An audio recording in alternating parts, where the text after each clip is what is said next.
अगले अध्याय की कहानी मैं यहाँ आगे बढ़ाना चाहूँगा। वो छोटे बच्चे ने शिक्षक को कहा, गणित तो मैं जानता नहीं, लेकिन भेड़ों को जानता हूँ। मेरे घर में भी भेड़ें हैं। भेड़ें निकल जाएंगी सभी, क्योंकि भेड़ होने में अंतर्गर्भित है अनुगमन, फॉलोइंग, दूसरे के पीछे जाना। और जो आदमी दूसरे के पीछे जाता है वह अपने भीतर भेड़ की आत्मा को विकसित करता रहता है, आदमी की आत्मा को विकसित नहीं करता। जो फॉलो करता है, जो किसी का अनुगमन करता है, जो किसी का अनुयायी है, वह मनुष्य नहीं रह जाता।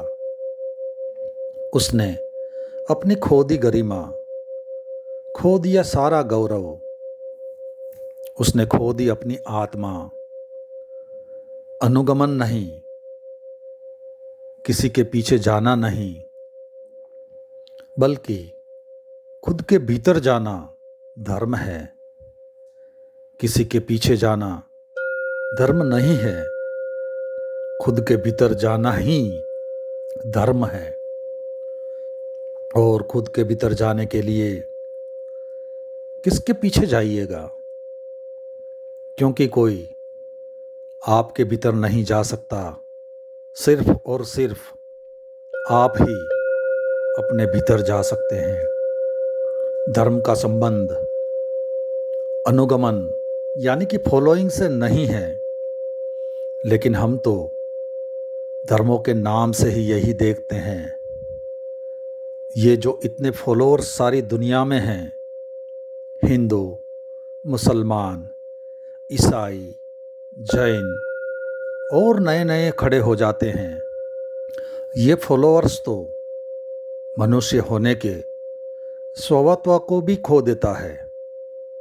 जो आदमी दूसरे के पीछे जाता है, उसने अपनी आत्महत्या कर ली। नहीं जाना है किसी के पीछे, खोजना है उसे जो मेरे भीतर है। और बड़े आश्चर्य की बात है कि जो अपने भीतर है उसे खोज लेता है, वह उसे पा लेता है। जिसकी बात राम करते हैं, कृष्ण करते हैं, महावीर करते हैं, वह उसे पा लेता है। वह उस परमात्मा पर पहुंच जाता है जिसकी सारी चर्चा है। और जो दूसरे के पीछे चलता है वह तो खुद पर ही नहीं पहुंच पाता। परमात्मा पर पहुंचना तो बहुत दूर की बात है। वह दूसरे के पीछे भटकता है, भटकता है और भटकता है, खुद तक भी नहीं पहुंच पाता। और खुद तक पहुंचना खुदा तक पहुंचने की पहली शर्त है।